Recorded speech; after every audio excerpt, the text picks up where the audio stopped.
my story today is a personal one about my journey, and I'll also be talking to you about leadership and the characteristics of our upbringing as Asians that I believe can shape us as leaders. In New Zealand, we as an Asian culture are largely privileged. Many of us have been blessed with intellectual ability and talent in business, arts or sport, as we've seen today.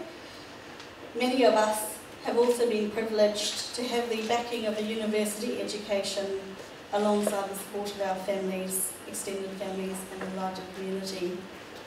As a culture, and we'll probably see this as a common theme amongst our speakers, we have been instilled with a value of hard work. Many of us, having seen our parents and their parents before them work extremely hard to provide us with an education. My message to you today is therefore that we should recognise our own unique talents. It is our responsibility to recognise our strengths and skills and to learn to back ourselves in putting those skills into action to achieve success. The Dalai Lama has said, with realisation of one's own potential and self-confidence in one's abilities, one can build a better world, and I truly abide by that. So, as May said, I will share with you today my journey of where I came from and how it was that self-belief and backing myself that has led me to where I am today.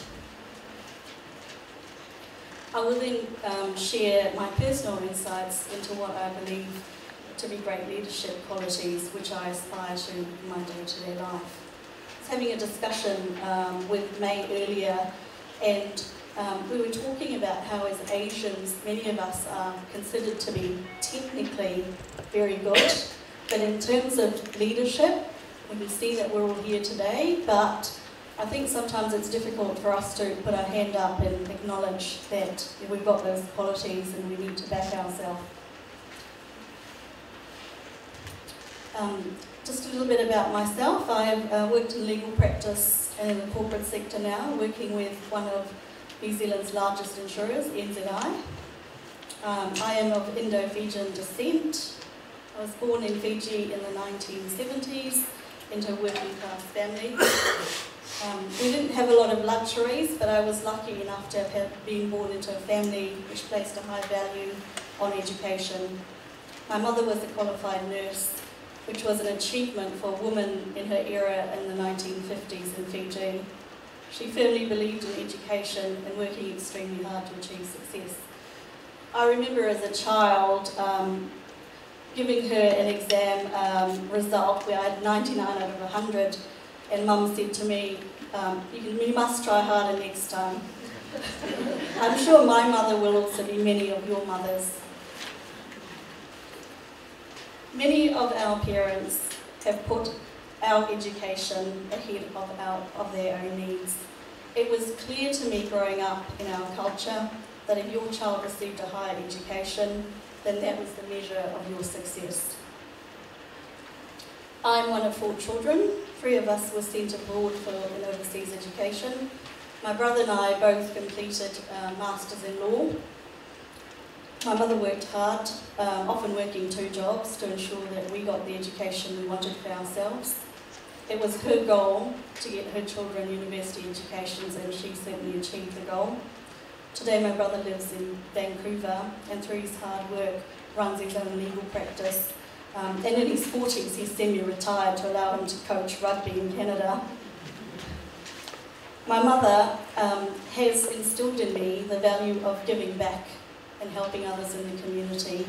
She herself worked endlessly to help raise money in the community to help others. Setting goals, hard work, a belief in education and a belief in helping others are traits that are similar across the many races of our Asian culture, and they were qualities that were instilled in me growing up. So it was with these values that I set about to achieve my goals. When I was 11, I decided I wanted to be a lawyer. I was attracted to the law because I believed at the ripe old age of 11 that I could help other people. And I'd be in a position to help others with my law degree, similar to what my mum had done as a nurse. I then took it upon myself at 11 to join the debating club in school and enter speech competitions. I knew that I had to overcome my shyness, and that in order to do so, I had to back myself to speak publicly. I was also very passionate about writing, and I knew that it would be useful for the practice of law. At the age of 14, I started writing for our local newspaper in Fiji. I still love writing, and I'm hoping to publish a book that I've been working on. I knew that my family could not afford to pay the prohibitively high international student fees to send me abroad. So it was that in mind, at the age of 15, I applied for a scholarship to study in New Zealand. My family were not aware that I had applied, but when I told them, they were extremely supportive.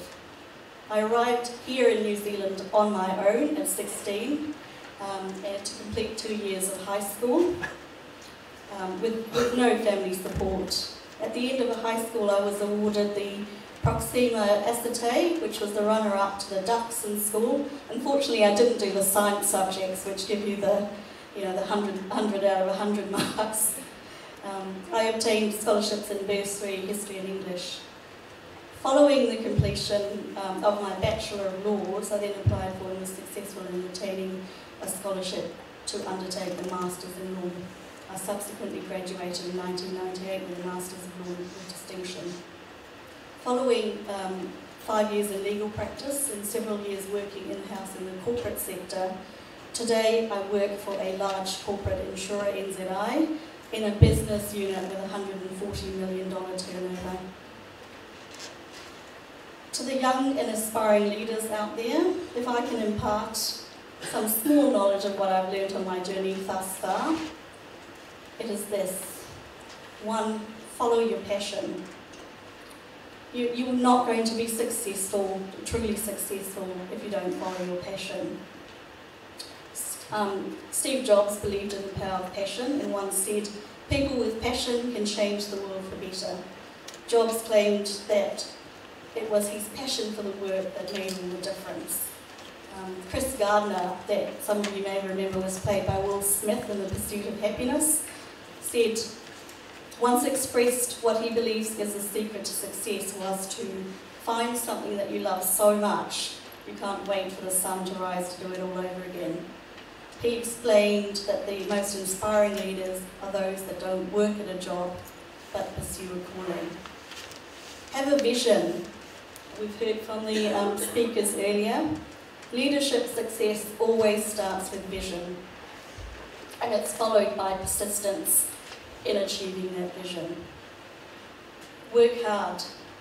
Without hard work and persistence, you're unlikely to achieve your vision. Further, if you're working in the corporate sector in a team, you need to lead by example. By proving your commitment to your role, you'll not only earn the respect of your team, but you'll also instill the same hard-working energy amongst your staff. 4, act with integrity. Whatever ethical plane that you hold yourself to, as a leader, and in the corporate sector where you're responsible for a team of people, it's important that you raise the bar even higher. Your business and staff are a reflection of yourself, and if you make honest and ethical behaviour a key value, your team will follow. 5, care about your people. Working in the corporate sector, we realise that our people are our biggest asset. If you, and to use a cliche, if you do look after your people, the business will largely take care of itself. It's true, I've seen that amongst my teams. And largely, take risks and back yourself. And I'll tell you a story. When I was writing my speech, Richard Branson is someone I really look up to, and he was telling a story about how as a young child Richard couldn't swim, and his aunt placed a bet with him that he had to jump in the river, and he couldn't do it. But on the way home, he asked his dad to stop the car. He got out of the car, and he swam and won the bet. And Richard said he still uses that story as an analogy about his business philosophy, which is taking risks, stepping out of your comfort zone and backing yourself. He said you don't learn to walk by following rules, you learn by doing, believing in yourself, and by sometimes falling over. It is that self-belief that has led me along the way to achieve success. And also the hard work, the vision, the integrity and the care for others. So as emerging leaders, I urge you to take risks in business, step outside of your comfort zone, and it is only in doing so that you will achieve success as a leader. Thank you for listening.